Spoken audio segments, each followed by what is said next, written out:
I didn't know he was the Alpha King. I just knew he was ruining the inseam of a $20,000 tuxedo. When you work in high fashion, you learn to treat bodies like mannequins. If a mannequin moves, you pin it down. If a mannequin touches you, you handle it. So when the broad-shouldered giant in the VIP dressing room dared to pinch my waist while I was measuring his thigh, I didn't hesitate. I slapped him, hard, across the face. I expected to get fired. I didn't expect the room to freeze, his security to drop their jaws, and the scariest man in the world to look down at me with glowing golden eyes and say the one thing that would ruin my life. Do it again. Welcome back to the Stacks at Raven's Library. Before we open today's chapter, I want to see how far our flock has spread. Head down to the comments right now and let me know. Where in the world are you listening from? And if you're tired of waiting for the next upload, hit that join button below. Members get exclusive early access to new stories before anyone else, plus that custom badge next to your name to show you're a VIP supporter. Now, let's get into the story. Chapter 1. The Needle and the Fury. Hold still, or I'll sew this zipper directly to your skin. I didn't look up. I couldn't afford to. The midnight gala was starting in 20 minutes. The air conditioning in the dressing room was broken, and the agency had sent me a replacement fit model who was evidently built like a brick wall and had the attention span of a toddler. I said still, I hissed, my mouth half full of steel pins. I was on my knees, wrestling with the left pant leg of a midnight blue tuxedo. The fabric was Italian silk, delicate enough that a harsh breeze could bruise it, and this giant of a man kept shifting his weight. Every time he moved, the hemline ruined itself. My stress levels were currently sitting somewhere between heart attack and homicide. You tense, a voice rumbled above me. It wasn't a normal voice. It was a baritone so deep, I felt the vibrations travel through the floorboards and straight into my chest. It sounded like expensive whiskey poured over gravel.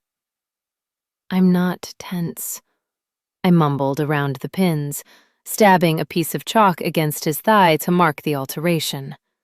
I'm a professional, and you are late. The agency said they were sending Steve at 4 o'clock. It is now 6. You're lucky I didn't greet you with a pair of fabric shears. He chuckled. The sound was dark, amused, and entirely too relaxed for a man whose inseam was currently being aggressively manhandled by a woman on the verge of a nervous breakdown. Steve, he repeated, testing the name as if it were a foreign language. Is that who you think I am? Unless you're the catering staff sneaking in for a nap, yes. Now spread your legs, slightly. I need to check the rise. He obliged, but as he shifted his stance, his hand dropped. A large, warm palm brushed against the curve of my waist. It might have been an accident. He might have been losing his balance. But in my sleep-deprived, caffeine-fueled state, it felt like a pinch. A deliberate, flirtatious pinch from a model who thought he could get fresh just because we were alone behind a velvet curtain. I saw red. I spat the pins into my magnetic wristband, stood up in one fluid motion, and swung. Crack! My palm connected with his cheek. It wasn't a love tap. It was the kind of sharp, stinging slap I reserved for malfunctioning sewing machines and handsy interns. The sound echoed off the vanity mirrors like a gunshot. I said, "Stay still," I snapped, pointing a finger in his face. If you pinch me again, I will sew you into this suit and leave you here until the cleaners find you on Monday. Do you understand me, Steve? Silence. Absolute, suffocating silence. The man slowly turned his head back to face me. He didn't look angry. He didn't look ashamed. He looked fascinated. He was devastatingly handsome in a cruel, sharp-edged way. High cheekbones, a jawline that could cut glass, and eyes that were currently burning a shade of molten gold. He raised a hand, his long fingers tracing the reddening outline of my handprint on his cheek. "You have a heavy hand for a seamstress," he said softly. "I like it." Before I could process the absurdity of that statement, the dressing room door burst open. 3 men in earpieces and dark suits flooded the room. They didn't look like agency handlers. They looked like they ate concrete for breakfast. The one in the lead took one look at the man rubbing his cheek and then looked at me with pure horror. "Alpha," the lead guard barked, his voice cracking. "We heard a noise. Is everything—" "Get out," the man in the tuxedo said. He didn't even look at them. His golden eyes were locked on mine. "But sir," the guard stammered, eyeing me like I was a ticking bomb. "She assaulted you. We need to—" "I said get out," the man repeated. His voice dropped an octave, rolling with a growl that made the hair on my arms stand up. It wasn't a human sound. It was the sound of a predator warning off scavengers. "Close the door, and do not open it again unless the building is burning down." The guards didn't hesitate. They scrambled backward, the heavy door clicking shut with a terrifying finality. I stood there, my hand still stinging from the impact, my brain slowly trying to catch up with reality. Alpha? Guards? The golden eyes? The man took a step toward me. He towered over me, shrinking the room until it felt like there was no oxygen left, just his scent, cedar, rain, and something spicy and dangerous. "So," he murmured, stepping into my personal space until the toes of his polished shoes touched mine. "You think my name is Steve?" I swallowed hard, my throat suddenly dry. My fierce stylist persona was flickering, but I refused to let it die. I lifted my chin, forcing myself to meet his gaze. "I don't care who you are," I said, though my voice wasn't quite as steady as I wanted it to be. "You ruined the drape of the trousers." He smirked. It was a wicked, arrogant expression that made my knees weak and my temper flare at the same time. "I own the trousers, little tailor," he whispered, leaning down until his lips were inches from my ear. "In fact, I own the building. I own the agency that sent Steve. And as of 5 minutes ago, I'm fairly certain I own you." He pulled back, his eyes dancing with a dark, obsessive hunger. "Now," he said, tapping his cheek where I'd hit him, "why don't you finish what you started? The inseam won't measure itself." Chapter 2. The Slap Heard Round the World. My heart wasn't just beating. It was trying to punch its way out of my ribcage to file a formal noise complaint. "I own you." It was a ridiculous thing to say.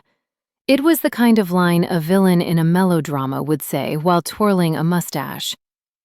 But looking up at him, at the sheer, overwhelming mass of expensive wool and predatory grace, I didn't feel like laughing.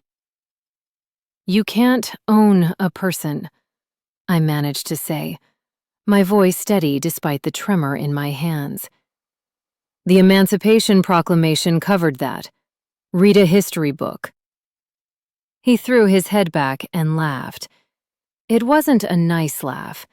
It was a rich, dark sound that made my insides do a traitorous little flip. "I own the debt your agency holds. I own the mortgage on this theater. I own the lease on your apartment complex. I checked while you were hyperventilating over my inseam. In my world, Darcy, that is as close to ownership as it gets." He knew my name. Of course he knew my name. My name is Ms. Barron to you, I corrected, dropping back to my knees. Not to bow, but because if I didn't finish pinning this hem, I was going to fail my assignment, and I refused to let a billionaire with a god complex ruin my perfect track record. And if you own everything, surely you can afford a tailor who doesn't want to strangle you. Why are you still standing here? Because I'm fascinated, he said. He didn't move away. In fact, as I reached for the fabric near his ankle, he took a half step closer. Most people tremble when they realize who I am. You just got angrier. It's refreshing. I didn't answer. I focused entirely on the fabric. Italian wool, super 150s, exquisite drape. If I focused on the threads, I didn't have to focus on the man. I didn't have to focus on the heat radiating off his legs, or the scent of him, like a storm about to break over a cedar forest that was filling my lungs with every breath. I pinned the cuff with surgical precision. Turn, I ordered.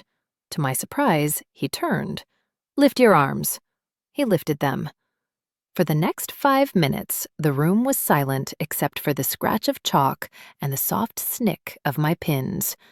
It was the most terrifying 5 minutes of my life. I was painfully aware of his eyes on me. He was watching me like a wolf watches a particularly interesting rabbit, not deciding if he was going to eat it, but how much fun the chase would be. Done, I said, standing up and brushing the chalk dust from my hands. You can put your arms down now. And tell your security detail that if they burst in again, I'm charging you for emotional distress. He lowered his arms slowly, smoothing the lapels of the jacket. The suit fit him perfectly now. I had sculpted it to him, turning a rack garment into armor fit for a king. You're good, he murmured, inspecting his reflection in the trifold mirror. Then his gaze shifted, meeting mine in the glass. You're very good. I'm the best, I said flatly, grabbing my pincushion. Now, if you'll excuse me, I have actual work to do. Please don't recommend me to your friends. I prefer clients who don't threaten to buy me. I turned to the door, my hand reaching for the brass handle. I needed air. I needed vodka. I needed to move to a country that didn't have an extradition treaty with wherever this man came from. Conrad, he said.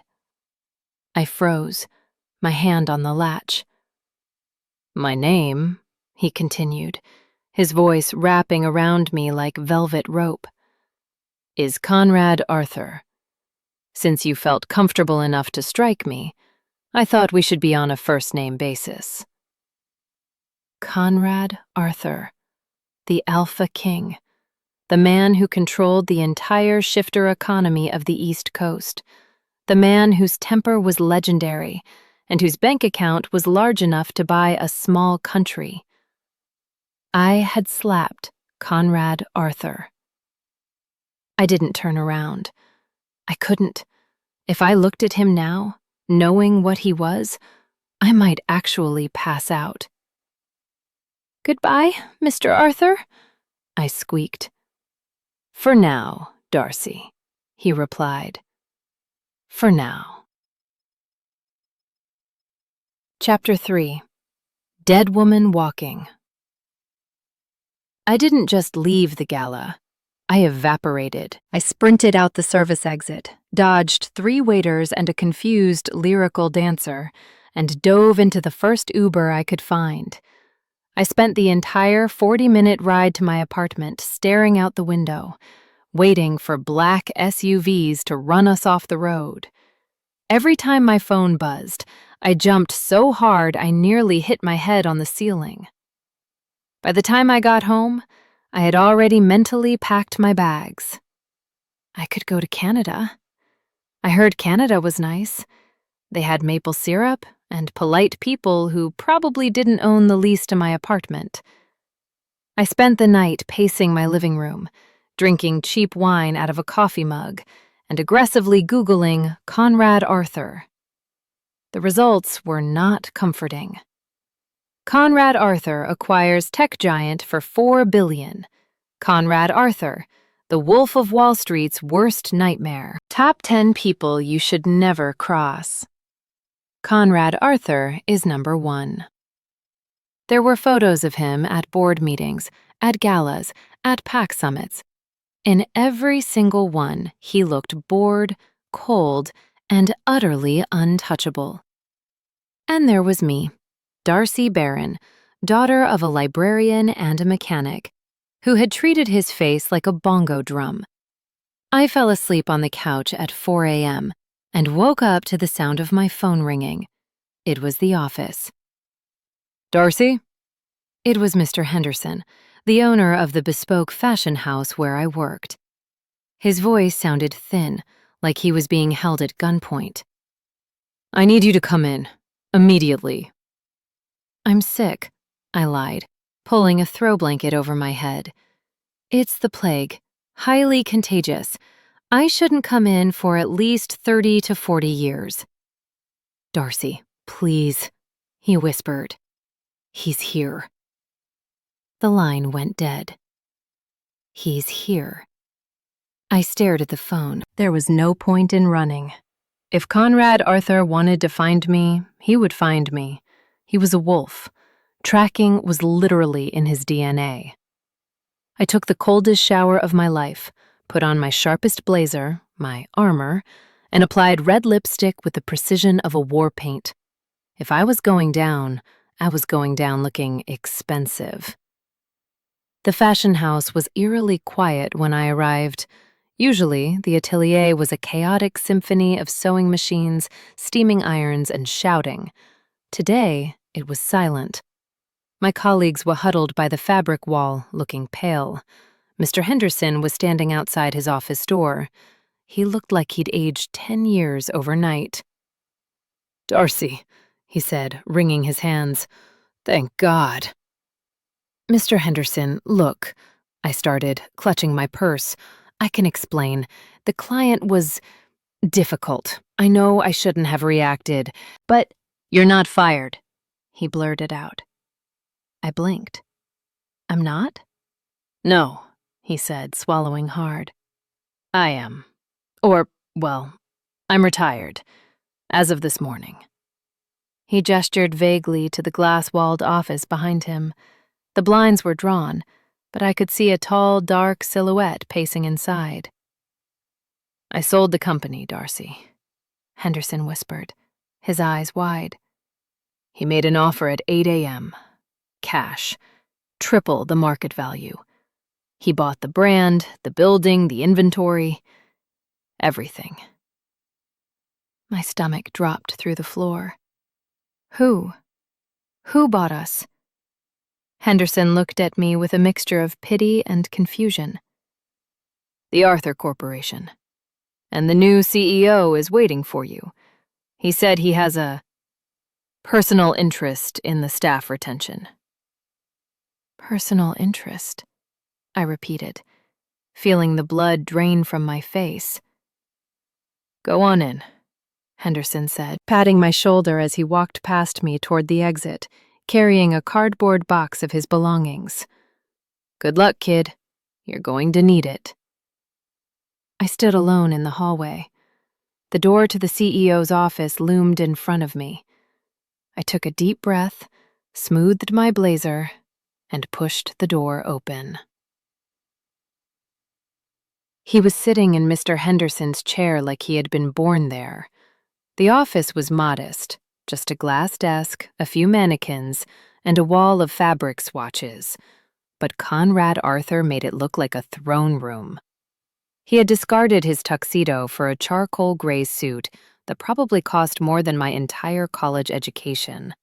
His tie was loosened, his sleeves were rolled up to reveal forearms corded with muscle, and he was spinning a silver letter opener between his fingers. He stopped spinning it when I walked in. "You're late," he said. No hello, no good morning, just the accusation. "I'm on time," I countered, closing the door behind me and refusing to lean against it for support. Work starts at 9. It is 9:01. Technically, I'm punctual. Technically, he said, standing up. The room suddenly felt very small. He walked around the desk, moving with that predatory grace that made my primal brain scream "run," while my modern brain whispered "stay." "So," I said, crossing my arms over my chest, "you bought the company. Is this your way of getting a refund on the suit adjustment?" His lips quirked upward. "I bought the company because I saw potential, and because the previous management was lacking in vision." He stopped in front of me, leaning back against the edge of the desk, crossing his ankles, and because I wanted to ensure my favorite stylist wasn't poached by the competition. "I'm not your stylist," I said. "I'm the lead tailor. I handle production, not personal shopping." "Not anymore." He reached behind him, picked up a thick document from the desk, and held it out to me. "Your new contract." I hesitated, then took it. I skimmed the first page. My eyes nearly popped out of my head. This salary figure has too many zeros," I murmured. "It has exactly the right amount of zeros," he corrected. "Look at the job title." I looked. Executive Stylist and Wardrobe Consultant to the CEO. "I don't want to be your wardrobe consultant," I said, looking up at him. "I design clothes. I create. I don't just pick out ties for billionaires with too much money and not enough taste." "My taste is impeccable," he argued smoothly. "I chose you, didn't I?" I felt a flush rise up my neck. "I'm not for sale, Mr. Arthur. You can buy the building, but you can't buy me." "I'm not buying you, Darcy," he said, his voice dropping to that low, vibrating rumble that made my knees weak. "I'm hiring you, exclusively. No other clients, no distractions, just me." He took a step closer, invading my personal space again, the scent of rain and cedar wrapped around me. "Think of the challenge," he whispered. "I have a coronation coming up. I have galas, summits, press conferences. I need to look like a king. And you are the only person who has ever looked at me and seen a suit that needed fixing rather than a man who needed fearing." "I still think you need fixing," I shot back, though the bite was lacking in my voice. "Good," he said. "Then fix me." He reached out and tapped the contract in my hand. "Sign it, Darcy. Or don't. But if you walk out that door, I'll just buy whatever building you work in next. I'm very persistent." It wasn't a threat. It was a promise. And the terrifying part was, I believed him. I looked at the contract. The money would change my life. It would pay off my parents' debts. It would fund my own line one day. But working exclusively for him, being in his pocket, in his space, every single day. "Fine," I said, grabbing a pen from his desk before I could talk myself out of it. I signed my name with a flourish that was far more aggressive than necessary. "But I have conditions. No touching, no creeping, and absolutely no pinching." I slammed the contract back onto his chest. He caught it before it hit the floor, his golden eyes gleaming with victory. "Understood," he said, a slow, dangerous smile spreading across his face. "But we'll have to test your resolve immediately." He checked his watch. "My first fitting is in 10 minutes, he said, unbuttoning his suit jacket and tossing it onto the chair. His fingers moved to his tie, loosening the knot. "And this time, Darcy, I expect you to be thorough. I want you to measure everything." Chapter 5. The Inseam. The sound of a silk shirt sliding off a man's shoulders should not be a weapon, but Conrad Arthur wielded it like one. He didn't just undress, he unveiled. He tossed his shirt onto the leather armchair with a casual disregard that made my tailor's heart ache, revealing a torso that looked like it had been carved out of marble and bad intentions. He was covered in faint, silver scars, shifter marks, I assumed, that only highlighted the definition of his chest and abs. "Well?" he challenged, standing in the center of the office in nothing but his suit trousers and a smug expression. "I'm waiting, Darcy. Or do you need a step stool to reach my shoulders?" "I need a sedative," I muttered under my breath, grabbing my yellow measuring tape from my bag. "Turn around, face the window, and for the love of God, stop flexing." "I'm not flexing." He lied. He was absolutely flexing. Every time I stepped close, the muscles in his back rippled like water disturbed by a stone. I started with the shoulders. I had to step on my tiptoes, which put my chest dangerously close to his lower back. I could feel the heat radiating off him. Shifters ran hot, almost feverish compared to humans. It was like standing next to a furnace that smelled like expensive cologne and danger. 52 inches, I noted, my voice sounding professional despite the dryness in my throat. "You've broadened since the gala. Have you been stress-eating whole cows?" "Stress-lifting," he corrected, glancing over his shoulder. His eyes caught mine, holding them hostage. "I have a very frustrating new employee who keeps testing my patience." "Keep moving and I'll test your reflexes with a pin," I retorted, moving the tape down to his chest. I had to wrap my arms around him to get the circumference. It was a necessary evil of the job. I'd done it 1,000 times for 1,000 clients. But none of them felt like this. As I cinched the tape across his pectorals, I could feel the heavy, rhythmic thud of his heart against his ribs. It was slow, powerful, and steady. "Breathe in," I ordered. He inhaled, his chest expanding against my forearms, trapping me against him for a split second. "Breathe out." He exhaled, a long breath that stirred the hair on the top of my head. "You have cold hands," he murmured. "And you have an ego the size of Texas. It balances out."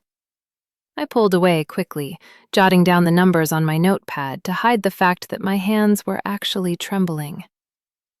"Now," I said, dread settling in my stomach. "The waist. And the inseam." "Ah," he said, the corner of his mouth twitching. "The scene of the crime." "Don't make it weird, Conrad." "I'm not doing anything," he said, holding his hands up in mock surrender.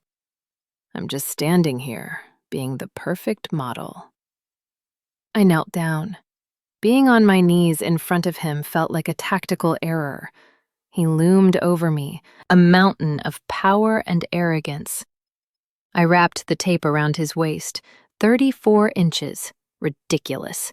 And then moved to the inner leg. "Feet apart," I commanded. He shifted his stance.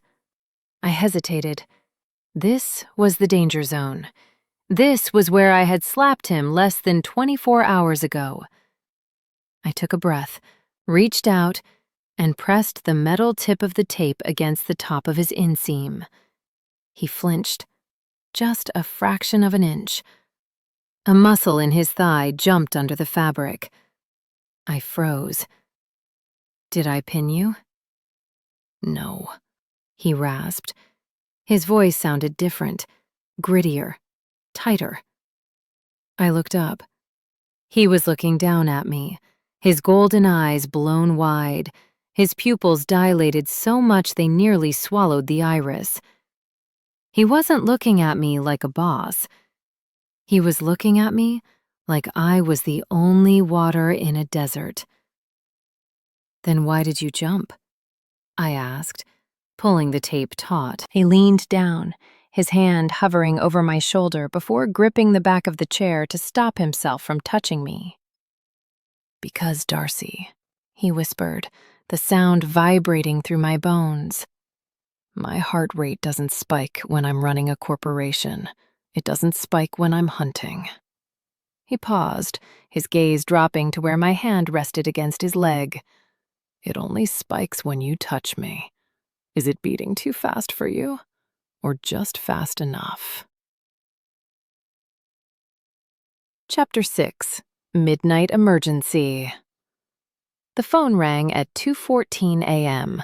I knew the exact time because I was in the middle of a dream where I was drowning in a sea of Italian silk, and the ringing was the sound of the lifeboat leaving without me. I fumbled for my phone, blinding myself with the screen light. "Boss, do not answer."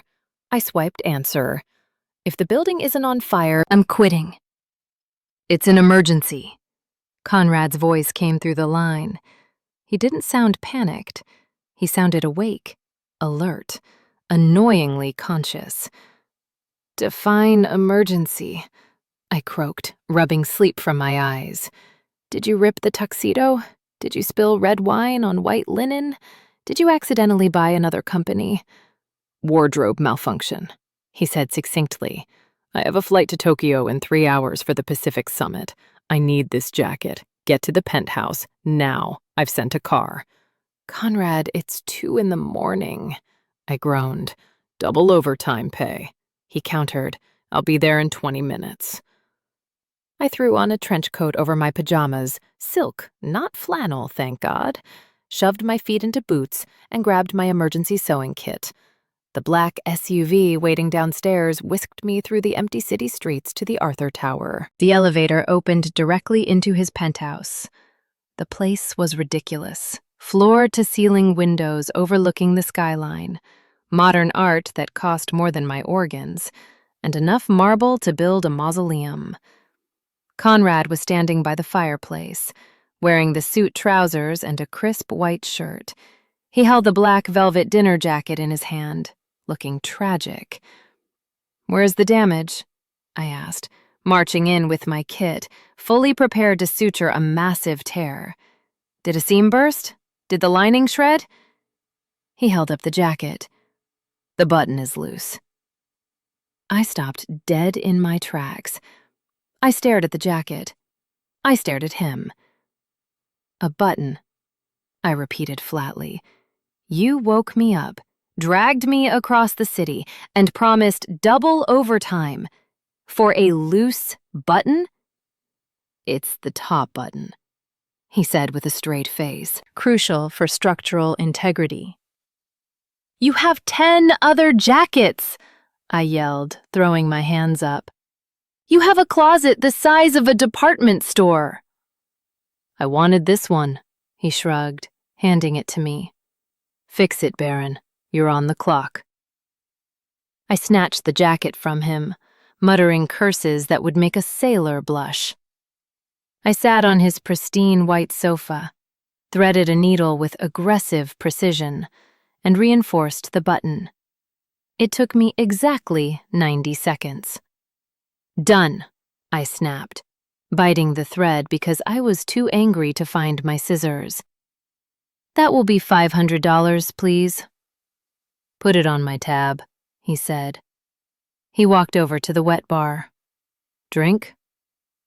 "No, I'm going back to bed."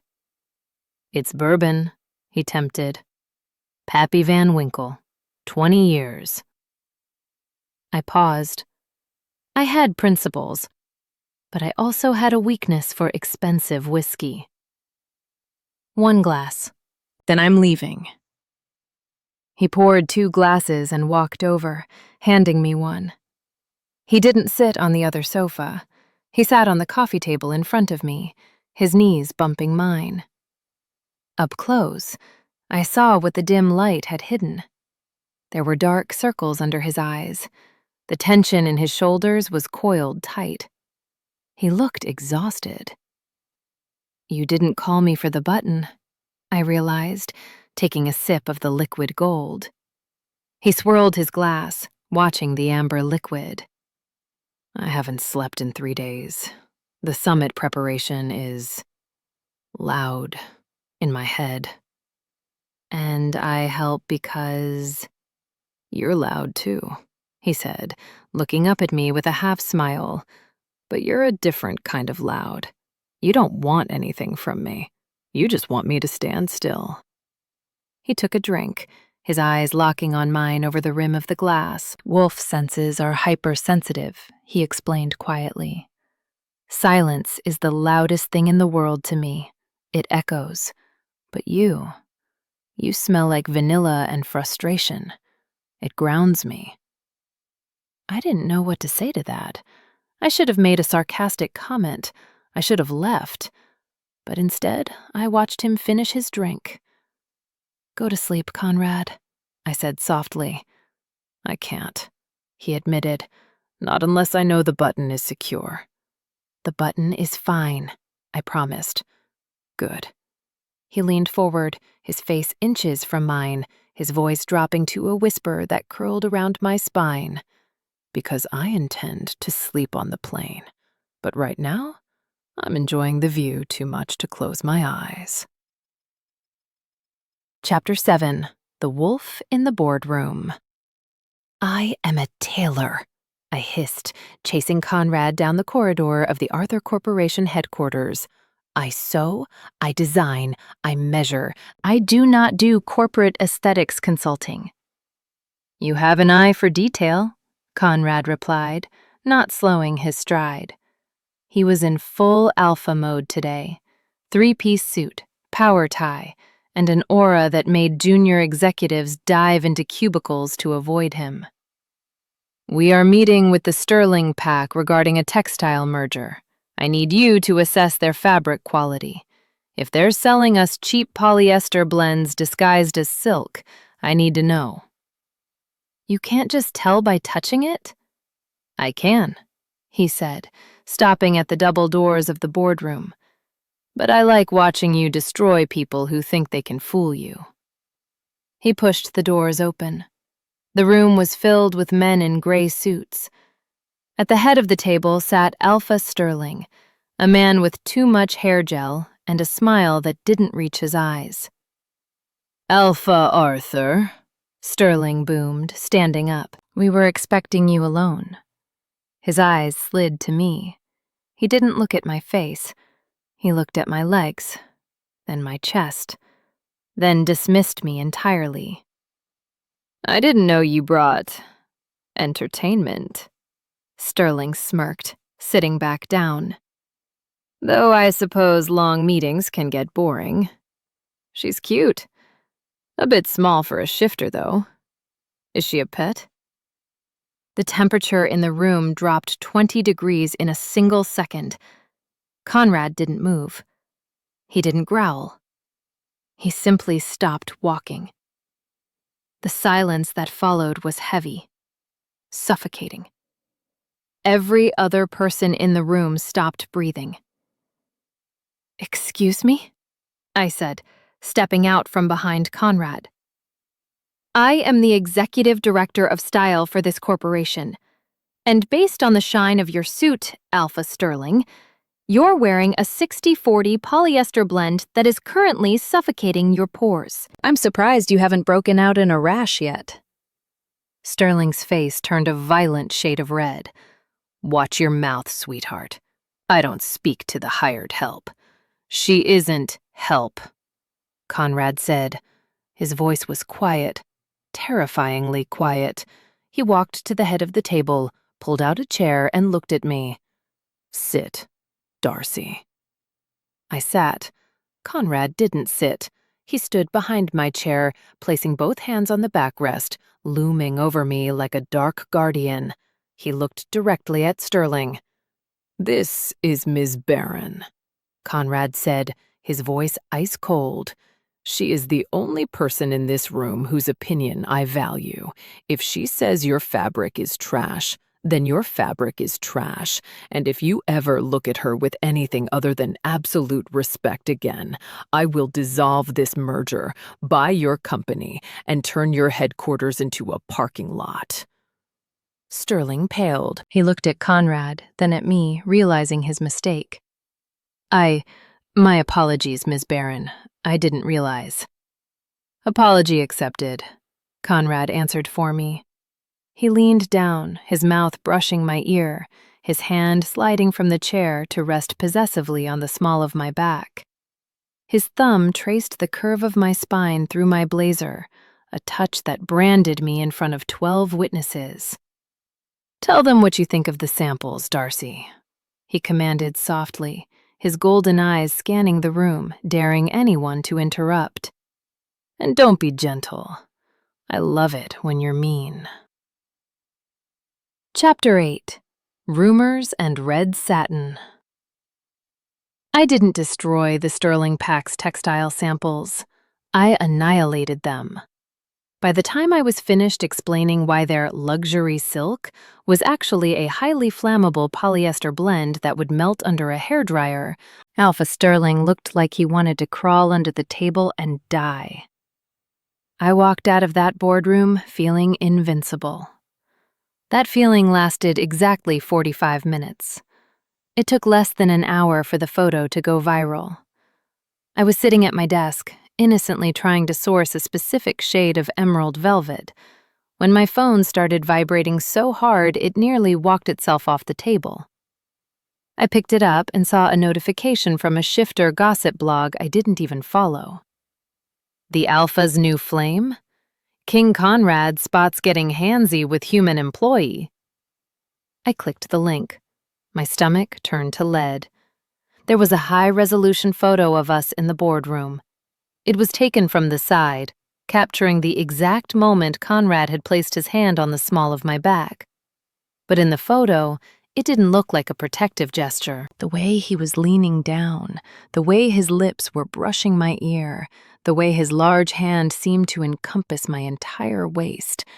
It looked intimate. It looked possessive. It looked like we were 5 seconds away from ripping each other's clothes off on the mahogany table. Oh no, I whispered. Oh, absolutely not. I grabbed the tablet and marched straight to the elevator. I didn't knock when I reached the penthouse floor. I stormed into his office, waving the tablet like a weapon. Have you seen this? I demanded. Conrad was on a call. He held up a finger, finished his sentence in fluent Japanese, and hung up. He looked at me, then at the tablet, then back at me. He didn't look upset. He looked like a cat who had just found a particularly comfortable sunbeam. The lighting is excellent, he noted. It captures my good side. It captures your hand on my ass, Conrad, I yelled. Look at the caption.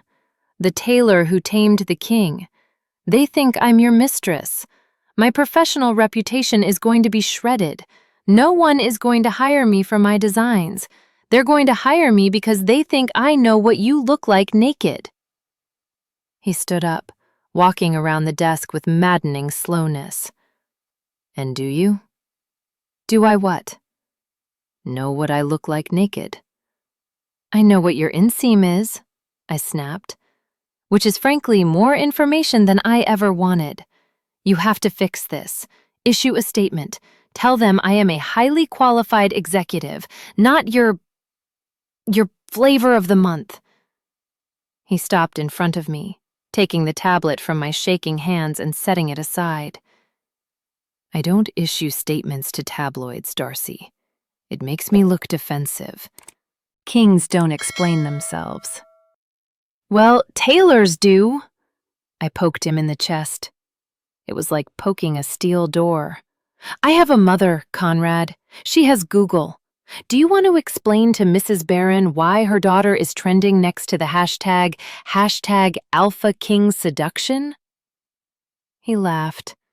He actually laughed. He caught my finger, holding it against his chest. Fine, he relented, his thumb brushing over my knuckles. We'll clear the air. We'll go to lunch. A very public, very boring business lunch. We will discuss fabric swatches and quarterly projections where everyone can see us. Will that satisfy you? Yes, I said, pulling my hand back. somewhere with bright lights and zero atmosphere, and you will sit on the opposite side of the table. As you wish. He took me to Le Monde. It was the most expensive restaurant in this city, entirely made of glass, and currently packed with the shifter elite. As we walked in, the room went silent. Every eye was on us. True to his word, Conrad sat across from me. But that was the only concession he made. He didn't look at the menu. He looked at me. He ordered for me without asking, steak, rare, red wine, and spent the entire meal watching me eat with an intensity that made the food taste like ash. "Stop staring," I hissed, sawing at my steak. "We are supposed to look like colleagues."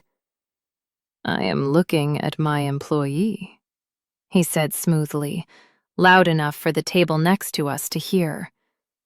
Then he leaned in, his voice dropping to a whisper.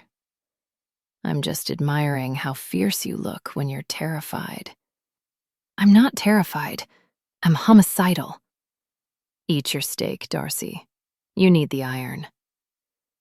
When we left, a swarm of paparazzi was waiting. Flashbulbs blinded me. Microphones were shoved in my face. "Alpha Arthur, is it true she's your mate?" "Ms. Barron, are you pregnant?" "Conrad, is she the future queen?" I froze, blinded and overwhelmed. I felt the panic rising in my throat. Then, suddenly, the world went dark. Conrad had stepped in front of me. He blocked the cameras, his broad back creating a wall between me and the chaos. He wrapped an arm around my shoulders, tight, protective, undeniable, and guided me toward the waiting car. "Back off," he growled at the press. It wasn't a shout. It was a low, vibrational threat that shattered the lenses of 2 cameras in the front row. He shoved me gently into the back seat and climbed in after me. As the door slammed shut, cutting off the noise, I let out a shaky breath. "You made it worse," I accused, though my voice lacked heat. "You hugged me. Now they're going to think we're eloping." Conrad leaned back against the leather seat, loosening his tie. He turned to look at me, his eyes gleaming in the shadows of the tinted windows. "Let them talk, Darcy," he murmured. "Truth is usually much more interesting than fiction anyway." Chapter 9. Scent of a Woman. It was raining, a cold, miserable rain that battered against the glass roof of the atelier. It was 11 p.m. on a Tuesday, and I was the only person left in the building. I was currently buried under a mountain of emerald velvet, trying to drape a gown for a fickle she-wolf duchess who had changed her mind about the neckline 4 times in 3 days. My back ached. My eyes burned. I hadn't eaten since the disastrous lunch with Conrad 2 days ago, where he had essentially declared war on the paparazzi by cuddling me. I stabbed a pin into the velvet dummy a little too aggressively. "Careful," a voice said from the shadows. "That mannequin didn't hurt you." I jumped, dropping my pincushion. Conrad was leaning against the doorframe. He wasn't wearing his suit jacket. His white shirt was unbuttoned at the collar, his sleeves rolled up. He held a brown paper bag that smelled like heaven: grease, salt, and burgers. "You're stalking me," I said, rubbing my temples. "Don't you have a kingdom to run? A moon to howl at?" "I have a hungry stylist who forgets to eat when she's manic," he replied, walking into the room. He set the bag on my cutting table, sweeping a pile of sketches onto the floor without a second thought. "Hey," I protested, "those were concepts." "Eat," he ordered, pulling out a burger wrapped in foil. "Then draw." I wanted to argue. I wanted to tell him to get out of my sanctuary. But the smell of the burger hit my nose, and my stomach let out a traitorous growl that echoed in the empty room. I grabbed the burger and took a bite. It was the best thing I had ever tasted. Conrad watched me too, leaning his hip against the table, his arms crossed. "You smell like cortisol," he said suddenly. I swallowed. "Excuse me?" "Stress," he clarified, "and exhaustion. It's sour. It's coming off you in waves. It's giving me a headache." "I'm sorry my misery is inconveniencing your olfactory system," I snapped, taking another bite. "Maybe if my boss didn't demand a 20-piece couture collection in 2 weeks, I'd smell like roses." "Your boss is a tyrant," he agreed. "Turn around." "Why?" "Just turn around, Darcy." I sighed, put the burger down, and turned my back to him. I expected him to critique the dress on the mannequin. Instead, I felt warm, large hands land on my shoulders. I stiffened. "Conrad, the contract says no touching." "This is medical." He lied effortlessly. "You're carrying so much tension in your trapezius muscles that I'm surprised you can turn your head." He dug his thumbs into the knot at the base of my neck. I gasped. It hurt, a sharp, stinging pain, but then he began to knead. His hands were incredibly strong, his thumbs finding every pressure point with supernatural precision. "Relax," he commanded, his voice right at my ear. "Let me take it." "Take what?" I breathed, my head falling forward involuntarily. "The weight," he whispered. He worked his way down my spine, his fingers firm and rhythmic. It was intimate, too intimate. It wasn't sexual, and yet it was the most erotic thing that had ever happened to me. I was melting under his touch, my defenses crumbling like wet tissue paper. "You smell better now," he murmured after a few minutes. His hands slowed, his thumbs tracing the line of my collarbone through my blouse. "Yeah?" I whispered, my eyes closed, my brain fuzzy. "What do I smell like?" He didn't answer immediately. I felt him lean closer. I felt the heat of his body pressing against my back. I felt his breath, hot and ragged, against the sensitive skin of my neck where my hair was piled up. He inhaled deeply, a long, shuddering drag of air that sounded dangerously like a growl. "Vanilla," he rasped, his nose grazing my skin. "Rain and surrender." I froze. The word hung in the air between us. Surrender. He lingered there for a second too long, his lips ghosting over the pulse point behind my ear. My heart hammered against my ribs, pounding a rhythm that I knew he could hear. Then, abruptly, he pulled away. The loss of his heat was a physical shock. "Finish your burger," he said, his voice rough. He was already walking toward the door, not looking back. "And go home, Darcy, before I forget that I'm supposed to be a gentleman." The X Factor. The next morning, the peace was shattered by a hurricane in Louboutins. I was in the fitting room, prepping for a scheduled consultation with a high-profile client Conrad's assistant had booked. I expected a diplomat or a CEO. Instead, the door swung open, and in walked Lady Clarissa. I knew who she was. Everyone knew who she was. She was the daughter of the alpha of the Southern Pack, a stunningly beautiful she-wolf with platinum blonde hair, legs that went on for days, and a reputation for shredding anyone who got in her way.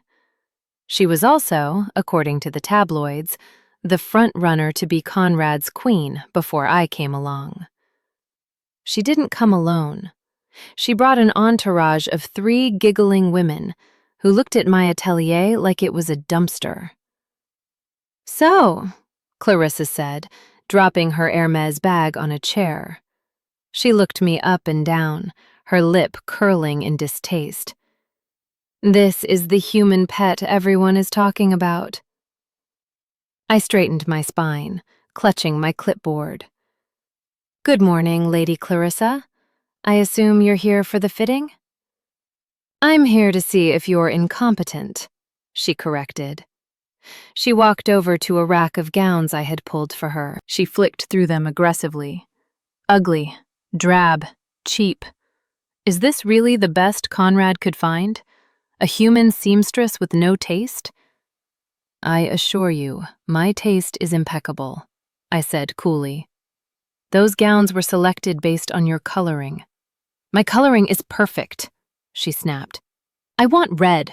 Bright, blood red, like a queen. Red washes you out, I said instantly. With your platinum hair and cool undertones, bright red will make you look consumptive. You need jewel tones, sapphire, emerald, amethyst. Clarissa laughed. It was a cruel, sharp sound. Listen to her, thinking she knows better than a purebred wolf. Do you know who I am? I have been bred to rule. You are here to hem pants. Do not speak to me about color theory, little human. Just fetch me a red dress and try not to trip over your own feet. Her entourage giggled. Something in me snapped. Maybe it was the pet comment. Maybe it was the disrespect to my craft. Lady Clarissa, I said, stepping forward. My voice was calm, projected, and laced with professional venom. I don't care about your breeding. I care about physics and optics. And the physics of your body type suggest that a bias-cut red silk gown will not only make you look jaundiced, but it will also highlight the fact that your hips are slightly uneven, likely from a childhood injury you never corrected. The room went dead silent. Clarissa's mouth dropped open.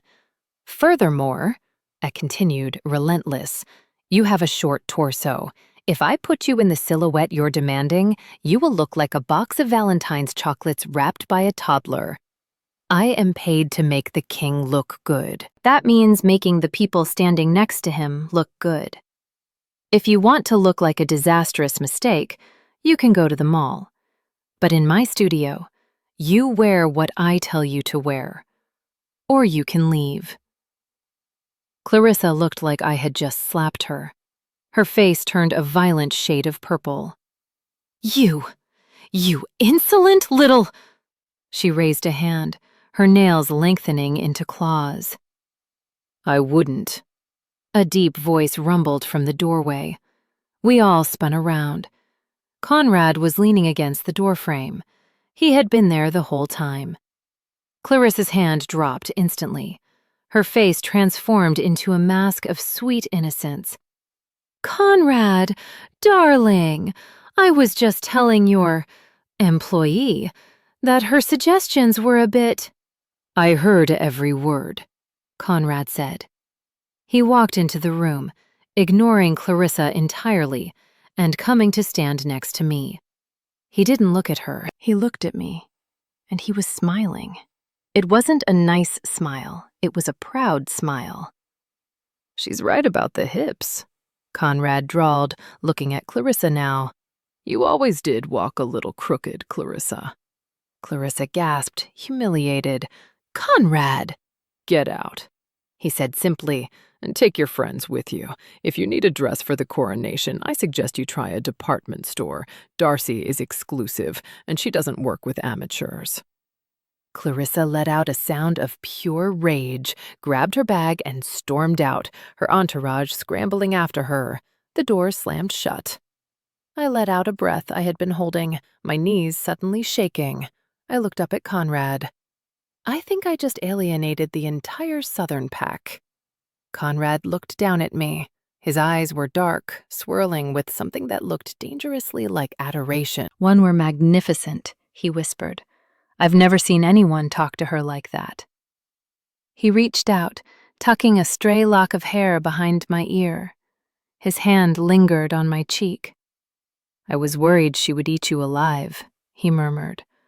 But I forgot. You're the one with the teeth.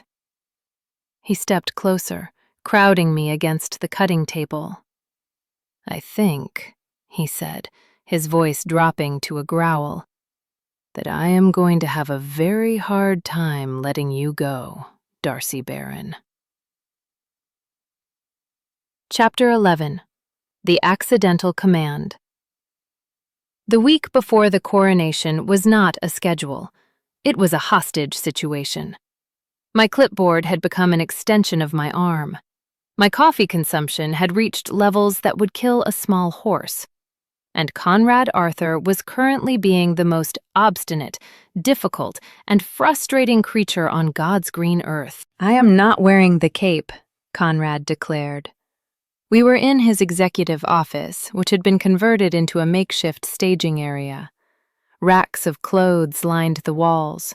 3 assistants were cowering in the corner, holding shoeboxes like shields. Conrad was pacing back and forth, shirtless, wearing only the ceremonial trousers, looking like a caged tiger who wanted to bite someone. "It is not a cape," I argued, chasing him with a pincushion strapped to my wrist. "It is a ceremonial mantle. It is velvet. It is embroidered with the history of your pack, and you have to wear it because it is tradition." "It looks like a rug," he growled, turning sharply and nearly knocking over a mannequin. "I look like a magician. I refuse." "You look like a king!" I yelled, losing my patience. "Will you stop pacing? I need to check the break on the trousers." "I don't have time for trousers," he roared back, his voice vibrating with alpha power. "I have a security briefing in 5 minutes. The Western Pack is demanding a renegotiation. I cannot be standing here playing dress-up while my territory is—" He was shouting. The assistants were trembling. The energy in the room was sharp, jagged, and chaotic. He was spiraling, his wolf instincts reacting to the stress by needing to move, to hunt, to fight. I didn't think. I just reacted. I slammed my clipboard down on the mahogany desk. The crack was loud enough to cut through the noise.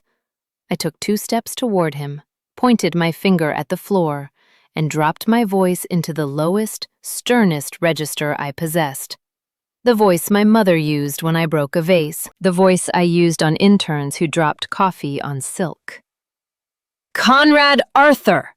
I barked. "Sit down!" The effect was instantaneous and terrifying. Conrad didn't just stop moving. His knees buckled. He dropped into the leather chair behind him with a heavy thud, his hands gripping the armrests. His spine snapped straight, his chin lifted, and he went completely, utterly still. The room went silent. The assistants stopped breathing. I stood there, my fingers still pointing, my heart hammering in my throat. I stared at him. He stared at me. His eyes were blown wide, the gold consuming the iris. He looked stunned, dazed, like someone had just hit him with a taser. I whispered, my hand slowly lowering. "Did you just—" He blinked slowly. He looked down at his own legs, as if surprised to find them sitting. Then he looked back up at me. The anger was gone from his face. In its place was something darker, heavier. He wasn't mad. He looked high. "You used the voice," he rasped. "I don't have a voice," I stammered, backing up a step. "I'm human. Humans don't have alpha voices." "You do," he countered, his voice rough. He gripped the arms of the chair so hard the leather creaked. "You commanded me, and my wolf listened."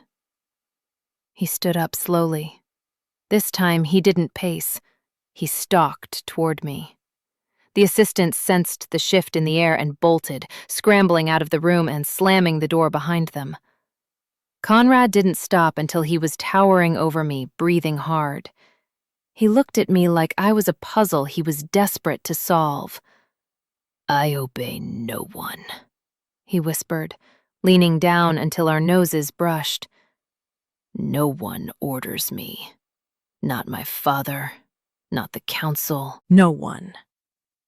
He reached out, his hand wrapping around my neck, not to choke, but to hold, his thumb resting against my racing pulse. Do it again, he demanded softly. What? Order me, he groaned, his forehead resting against mine. Tell me to shut up. Tell me to sit. Tell me to beg. I want to hear it. Chapter 12. The Gift. I did not order him to beg. I fled. I muttered something about needing to check the inventory list and practically ran out of his office. I spent the next 4 hours hiding in the fabric archives, reorganizing buttons by size and color, trying to stop my hands from shaking. My wolf listened. The way he had looked at me, dazed, hungry, submissive yet dominant all at once, was burned into my retinas. It was dangerous. We were crossing a line that shouldn't even exist. I avoided him for the rest of the day. But you can't avoid a man who owns the building. At 6 p.m., just as I was packing up my bag to sneak out the back exit, Conrad appeared. He was fully dressed now, back in his armor of a charcoal suit. He looked calm, composed, the incident from the morning locked away behind his CEO mask. Come with me, he said. I'm going home, I lied, clutching my purse. I have a cat to feed. You don't have a cat, he said, holding the door open. I checked your lease agreement. No pets allowed. Come with me, Darcy. I have something to show you. He led me to the elevator, but instead of hitting the button for the lobby, he pressed a button I had never seen before, a blank key at the top of the panel. The elevator shot upward, past the penthouse, past the executive suites. Where are we going? I asked, watching the floor numbers blur. The roof? Are you going to throw me off because I yelled at you?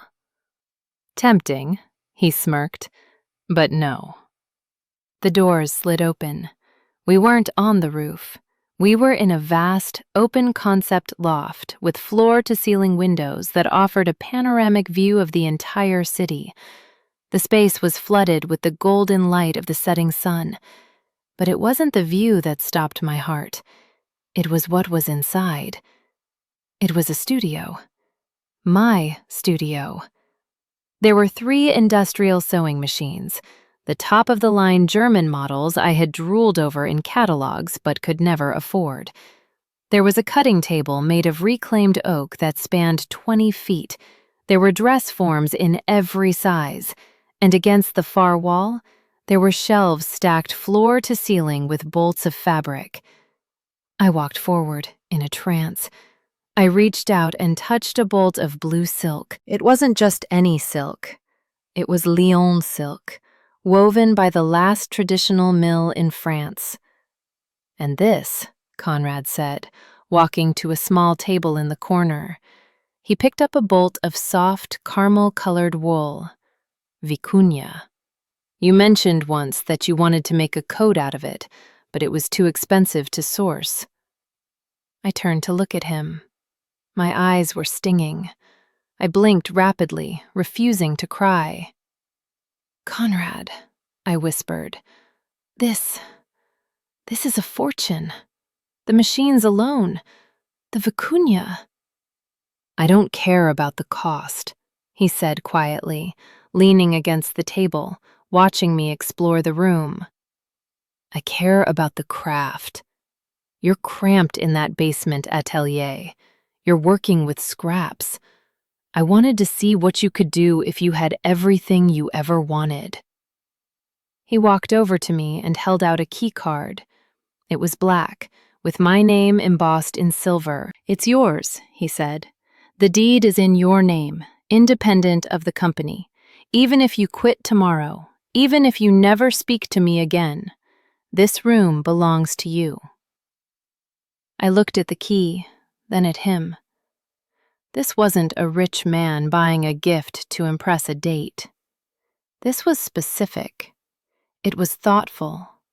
He had listened to every offhand comment I had made about thread counts and machine tension.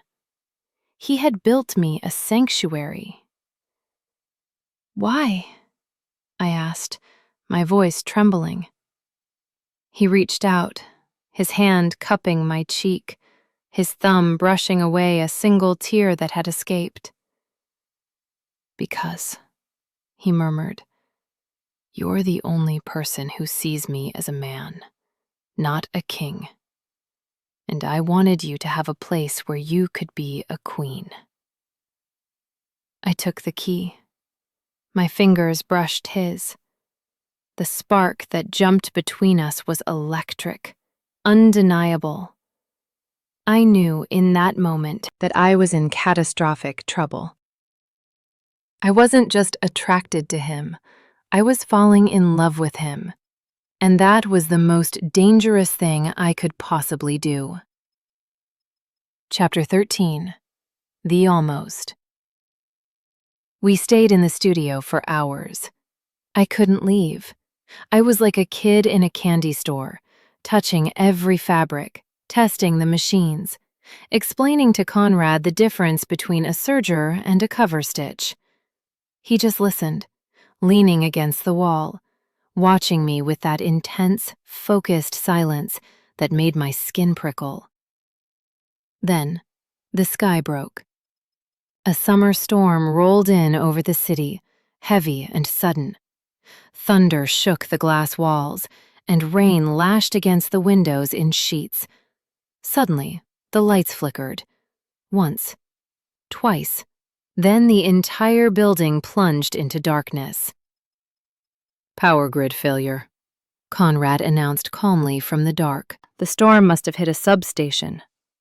"Great," I said, freezing by the cutting table. "I'm in a dark room with a wolf. This is how horror movies start."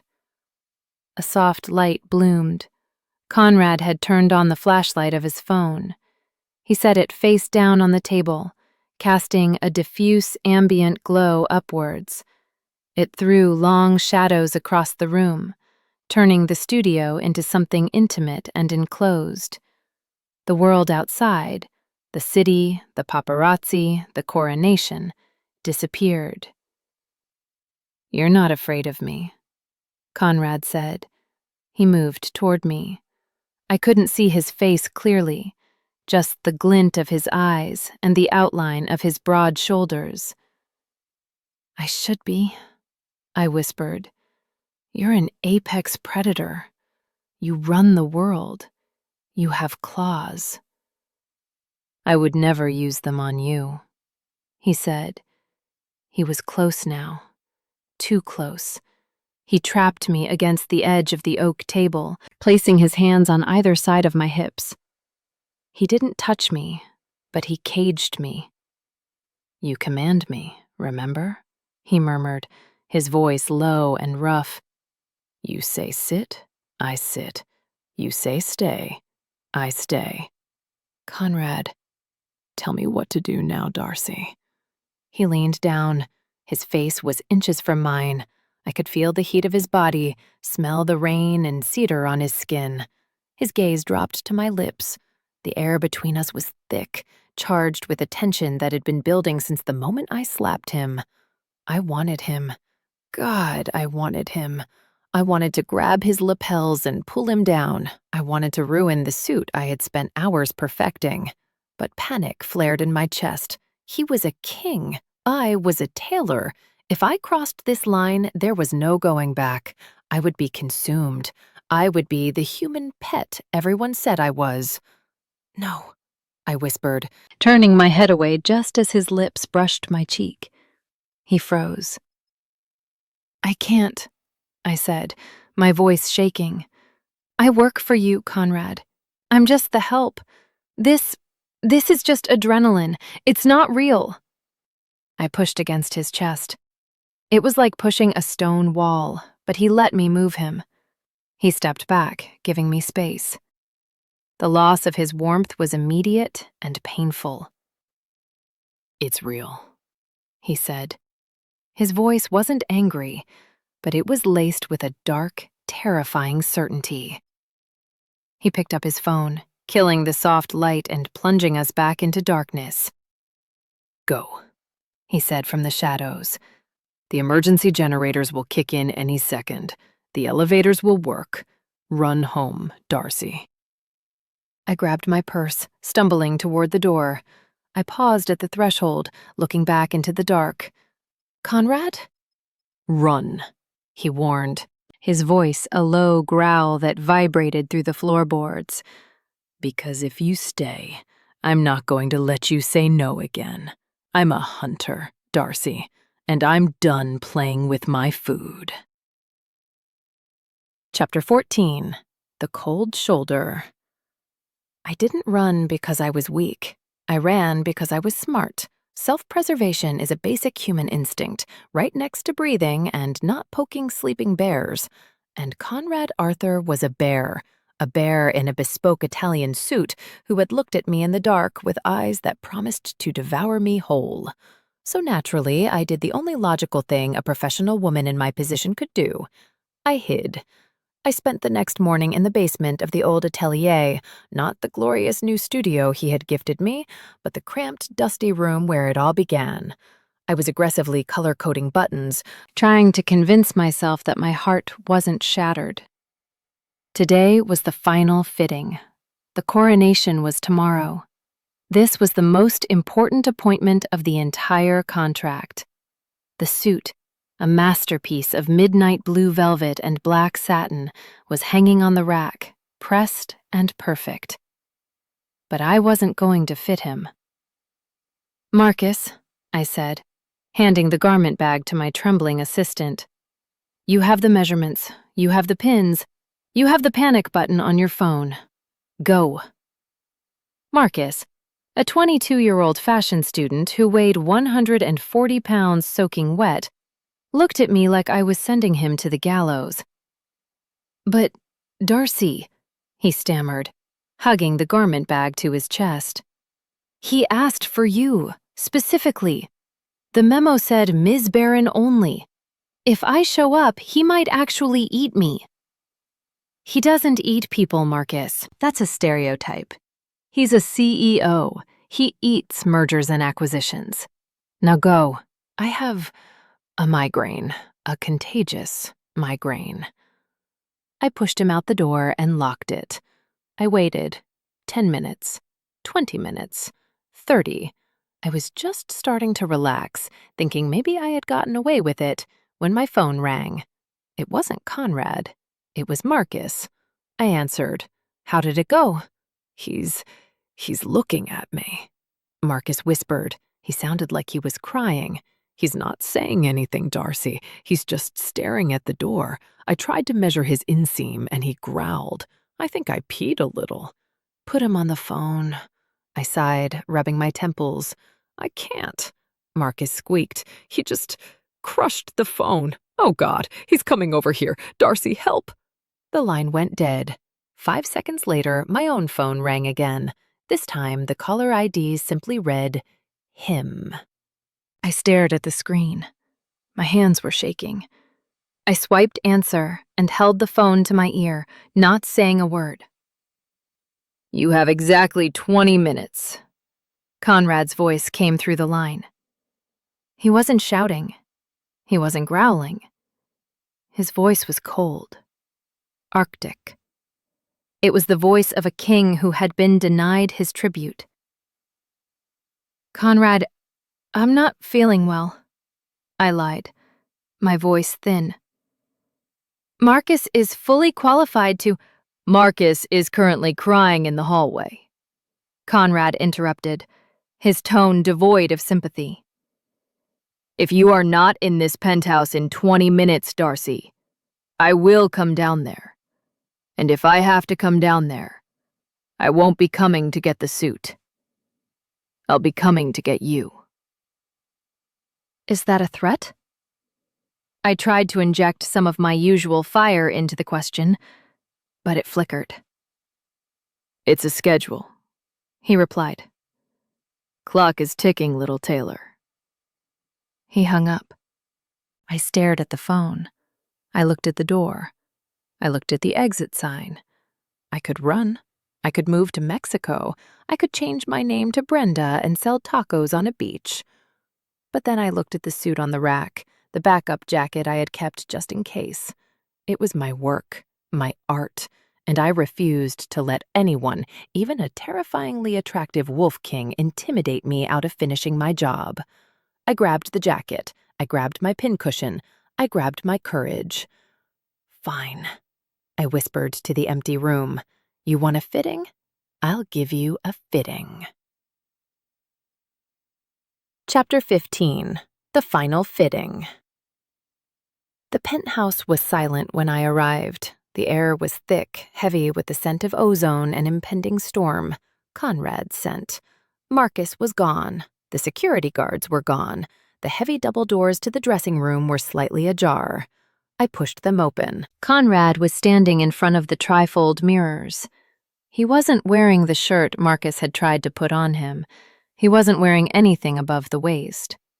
He stood there in just the black dress trousers, his back to me, the muscles of his shoulders shifting like tectonic plates as he adjusted his cufflinks.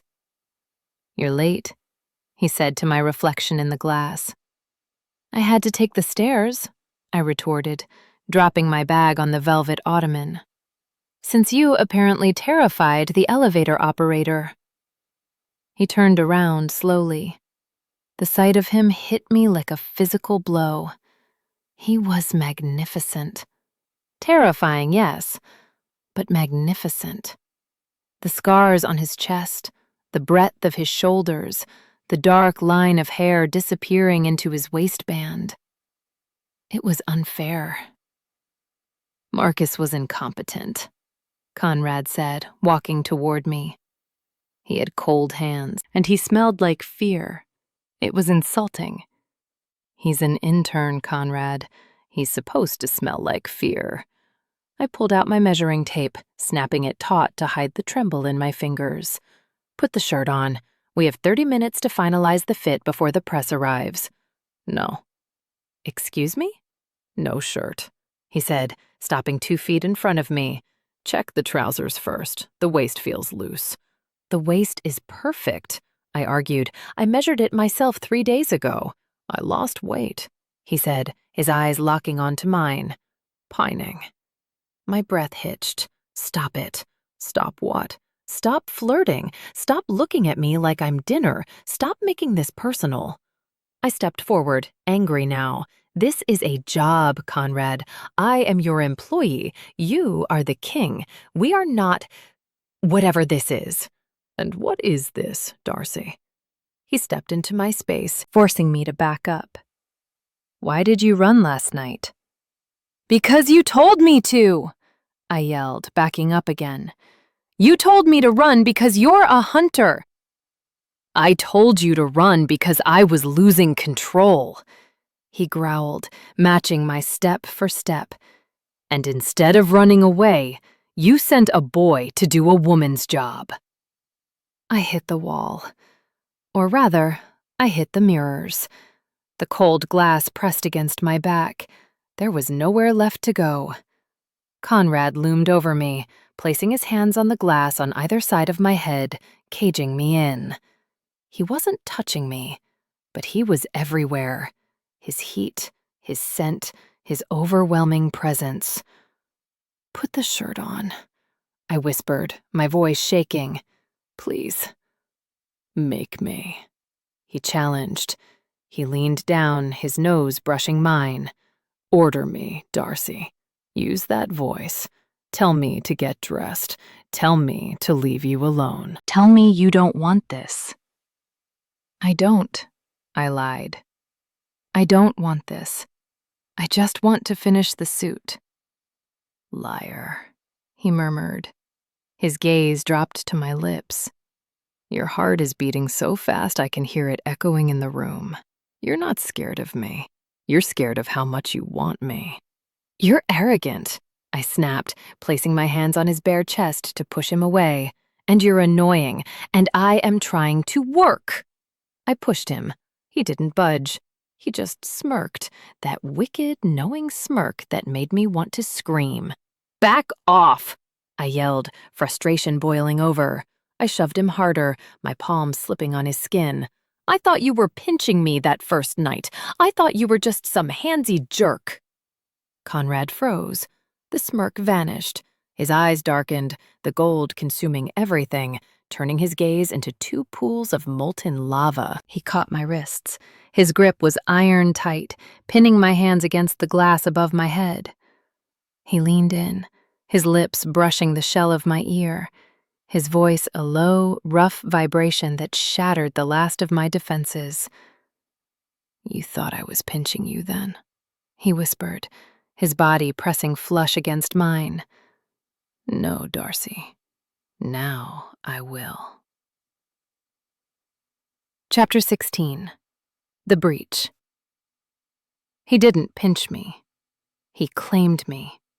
His hand left the glass and dropped to my waist, gripping me with a possessiveness that bordered on bruising.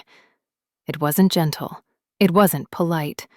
It was a declaration of ownership. His fingers dug into my hip, pulling me off the mirror and flush against his body until there wasn't even a molecule of air between us. I gasped, my head falling back, and that was all the invitation he needed. Conrad kissed me. It wasn't a movie kiss. It wasn't soft music and fading lights. It was a collision. It was hunger and desperation and days of pent-up madness crashing together. His mouth devoured mine, demanding, taking, tasting. He kissed me like he was starving, and I was the only sustenance left in the world. And God help me, I kissed him back.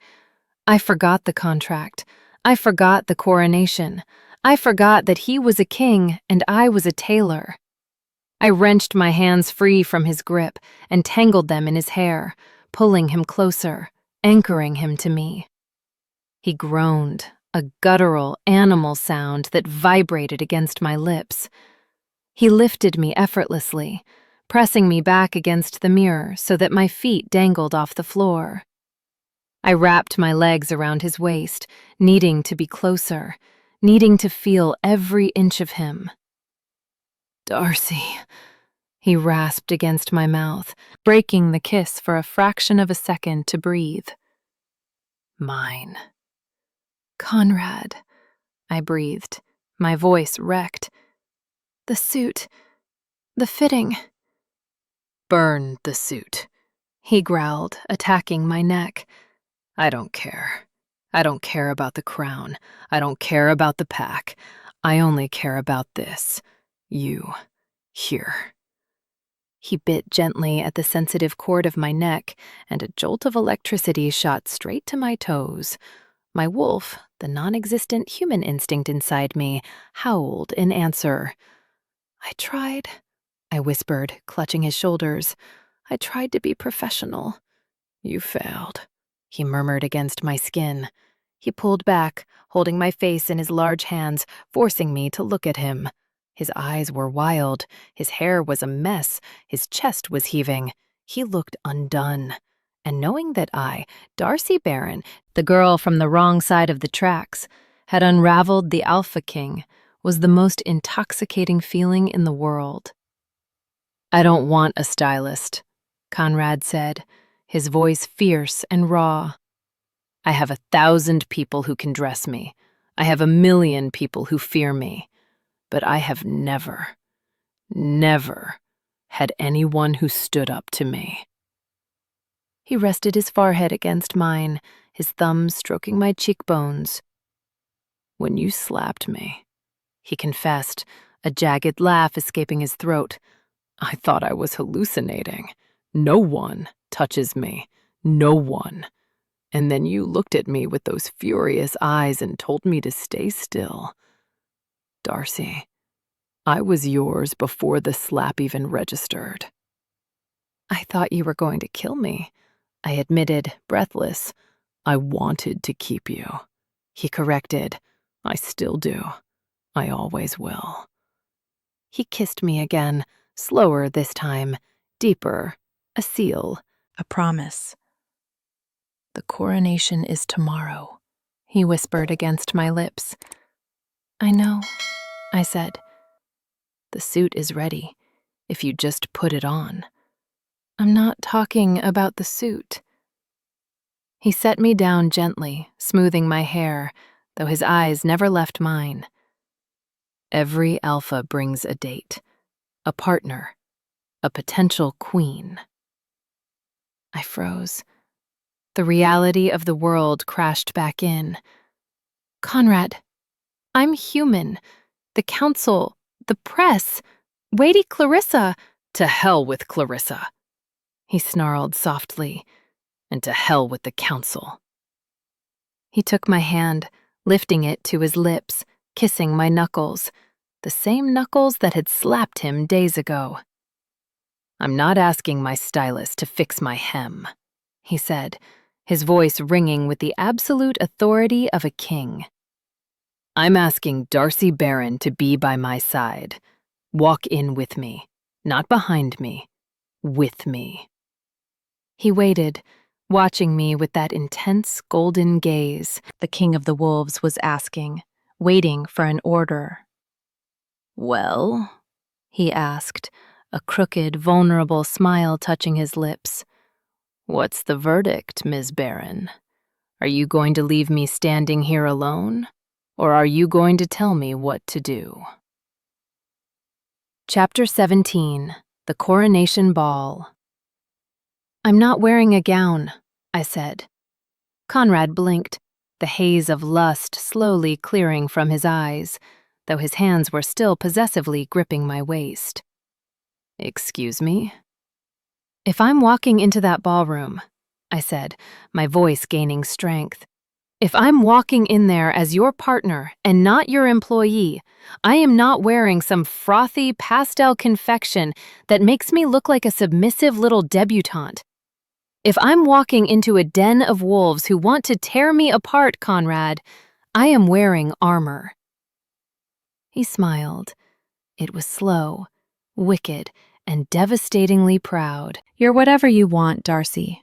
Just wear it next to me.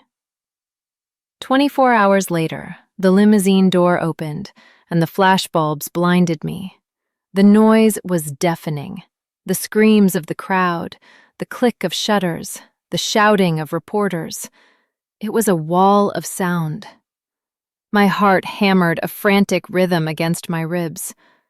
I had spent my entire career backstage, hiding behind curtains, fixing the beautiful people so they could shine. I had never been the one stepping out into the light. A hand appeared in my field of vision. Large, steady, palm up. I looked at it, then up at Conrad. He was breathtaking. He was wearing the suit, the midnight blue velvet tuxedo I had poured my soul into. It fit him like a second skin, accentuating the terrifying breadth of his shoulders and the tapered power of his waist. He looked like a king. He looked like a god of night and shadows. Breathe, he commanded softly, his voice cutting through the chaos like a blade. Look at me, Darcy. Just me. I took his hand. His fingers closed around mine, warm and anchoring. I stepped out. The roar of the crowd changed pitch. It went from excited screaming to a confused, curious buzz. They had expected a celebrity. They had expected Lady Clarissa. They hadn't expected the tailor, and they certainly hadn't expected what I was wearing. I hadn't lied. I wasn't wearing a gown. I was wearing a tuxedo dress hybrid of my own design. The bodice was structured black silk with a plunging, sharp lapel that mirrored Conrad's own. It was tailored to within an inch of its life, cinching my waist like a corset before exploding out at the hips into a dramatic, floor-length train of black velvet that absorbed the light. I wore stiletto heels sharp enough to be weapons and diamond studs in my ears. I didn't look like a princess. I looked like the CEO of a company that crushed princesses for sport. "They're staring," I whispered as we walked the red carpet, my grip on his hand tightening. "Let them stare," Conrad murmured, bringing my hand to his lips in full view of 300 cameras. "They've never seen perfection before." We reached the massive double doors of the grand ballroom. The royal guard, stone-faced men who looked like they chewed granite, bowed low. "Ready?" Conrad asked, pausing with his hand on the brass handle. "No," I admitted. "Do it anyway." The doors swung open. If I thought the red carpet was loud, the silence of the ballroom was deafening. 500 of the most powerful shifters in the hemisphere stopped talking at once. The air was thick with the scent of expensive perfume and raw, predatory judgment. We stepped onto the mezzanine. "He brought the human," someone whispered. "Is that a tuxedo? Look at his face. He looks obsessed." I kept my chin high, channeling every ounce of Lady Clarissa-destroying energy I possessed. Conrad didn't look at the crowd. He didn't acknowledge the council members, the alphas, or the debutantes lining the walls. He kept me tucked firmly against his side, his hand warm on the velvet of my waist, effectively acting as a human shield against the room. We descended the grand staircase. Every step felt like a declaration of war. I saw Lady Clarissa near the champagne fountain. She was wearing red, a terrible, bright poppy red that washed her out completely. Her mouth hung open as she stared at us. I caught her eye and offered a small, cool smile. She looked like she might combust. We reached the center of the floor. The orchestra hesitated, the conductor looking uncertainly at the king. According to protocol, the king was supposed to circulate. He was supposed to shake hands with the elders. He was supposed to act like a politician. Conrad ignored protocol. He turned to me, right in the center of the room, under the massive crystal chandelier. "The first dance is reserved for the queen," I hissed under my breath, panic flaring again. "Conrad, you can't. The council will riot." "I am the council," he reminded me, his voice dark and amused.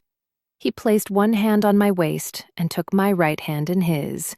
He stepped into my space, closing the distance until his thighs brushed against the fabric of my dress. The intimacy of the pose was scandalous. It wasn't a formal ballroom hold. It was an embrace.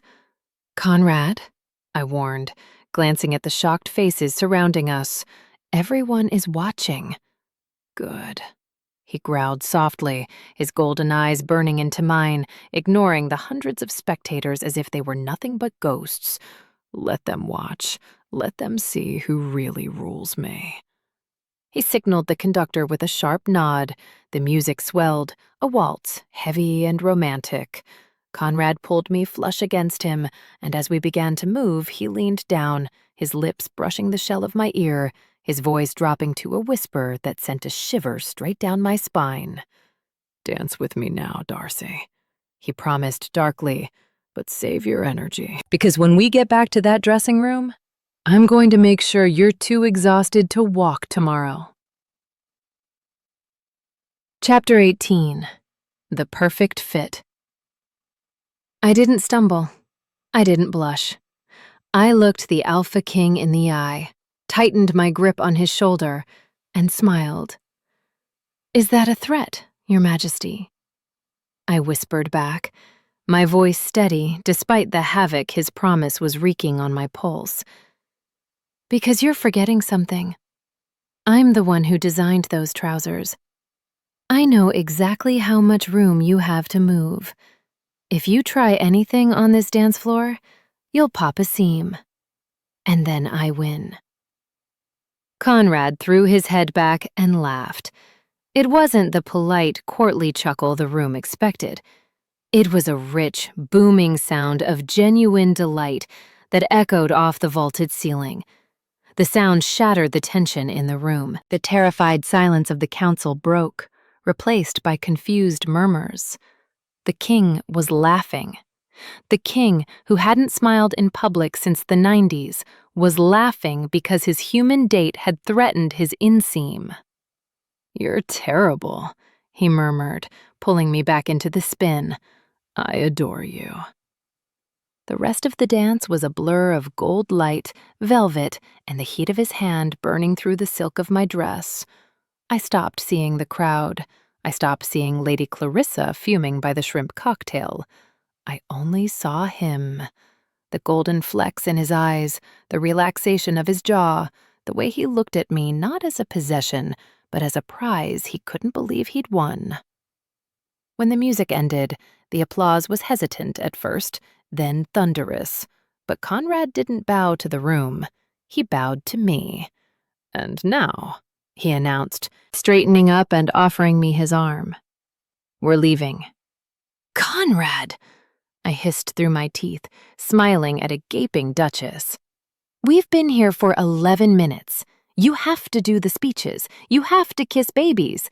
You have to intimidate the Western pack." "I can intimidate them via email," he dismissed, steering me firmly toward the exit. "Right now, I have a wardrobe malfunction." "You do not." "I do," he insisted, marching us past the stunned royal guard. "My suit feels constricting. I require immediate professional assistance. It's an emergency." We swept out of the ballroom, leaving the entire social hierarchy of the shifter world in absolute chaos behind us. We didn't stop until we reached the private corridor. Conrad didn't wait for the elevator. He pulled me toward the service stairs, the ones leading back to the VIP dressing rooms. He moved with an urgency that made my breath hitch. He wasn't running, but his stride was long, purposeful, and predatory. "You're insane!" I laughed as he dragged me down the hallway, my heels clicking rapidly on the marble. "You're abdicating your social duties for sex." "I am the king," he growled, pushing open the heavy double doors of our dressing room. "I define what my duties are, and right now, my duty is you." He slammed the door shut and locked it. The click of the deadbolt was the loudest sound in the world. We were back. The same room, the same trifold mirrors, the same velvet ottoman where I had sat and cried over a hemline just days ago. But the energy had shifted. The air wasn't thick with fear anymore. It was thick with inevitable, crashing desire. Conrad backed me up against the vanity table. He didn't touch me yet. He just looked at me, his chest heaving slightly, his eyes stripping away the tuxedo dress layer by layer. "Take it off," he commanded softly. My breath caught. "Excuse me?" "The jacket," he clarified, stepping closer, his voice dropping to a velvet rumble. "It's tight, Darcy. You said it yourself. I'm popping a seam. Fix it." I looked at him. He stood there, arms slightly spread, waiting. He was giving me the power. He was the most powerful predator on the continent, and he was asking me to dismantle his armor. I stepped forward. My hands were shaking just a little as I reached for the top button of his tuxedo jacket. "You're impatient," I whispered, undoing the button. "I've been patient for 100 years," he rasped. "I'm done waiting." I slid the jacket off his shoulders, letting it fall to the floor. A $20,000 garment, discarded like a rag. He didn't care. I reached for his tie. I undid the knot, pulling the silk strip free. I tossed it aside. Then I reached for the shirt. Pearl buttons, fiddly things. I popped the top one, then the second. His skin was hot under my fingertips. I could feel the thrum of his heart, beating a frantic rhythm against his ribs. "You're racing," I murmured, flattening my palm against his bare chest. "Because you're touching me," he admitted, his eyes fluttering shut for a second as he leaned into my hand. I undid the last button. He shrugged the shirt off. Now it was just skin, muscles, scars, and the low-slung waistband of the trousers I had fought so hard to measure. "Turn around," I whispered. His eyes snapped open. "What?" "Turn around," I repeated, channeling my stylist voice. "I need to check the back. The fit looked a little tight during the waltz." Conrad stared at me. A slow, wicked grin spread across his face. He knew exactly what I was doing. He knew I was playing his game. He turned. I looked at his broad back, the taper of his waist, the power coiled in every line of his body. I reached out, but I didn't measure him. I let my hand drift down to his waist, and then, deliberately, firmly, I pinched him. He jumped, actually jumped. He spun around, his eyes wide, a laugh bubbling in his throat. "You little—" "I told you," I interrupted, stepping into his space, grabbing the lapels of his unbuttoned shirt to pull him down to my level. "I thought you were pinching me that first night. You said you would. I just wanted to beat you to it." Conrad didn't speak. He wrapped his arms around my waist, lifting me up and setting me on the edge of the vanity table, scattering hairpins and fabric swatches everywhere. He stepped between my knees, pressing his forehead against mine. "You win," he whispered, surrendering. "You win, Darcy. You win the argument. You win the game. You win me." "Good," I breathed, wrapping my legs around his waist, pulling him flush against me. "Because I have some very specific ideas about the alterations this relationship needs." "Oh?" He nipped at my jaw, his hands roaming over the back of my dress. "And where do we start?" I leaned back, looking at him, my king, my wolf, my perfectly tailored disaster. I reached for the measuring tape draped over the mirror, looped it around his neck, and pulled him down into a kiss that promised forever. "We start," I whispered against his lips, "by taking the rest of these measurements. And this time, Conrad, you're not allowed to move. Quick favor, don't go anywhere yet. If you thought Conrad was possessive, you haven't seen anything yet. In this next story, the heroine doesn't just slap the alpha, she physically shoves him out of his chair. And instead of killing her, he pulls her straight into his lap. You need to hear this. Click the video on your screen right now.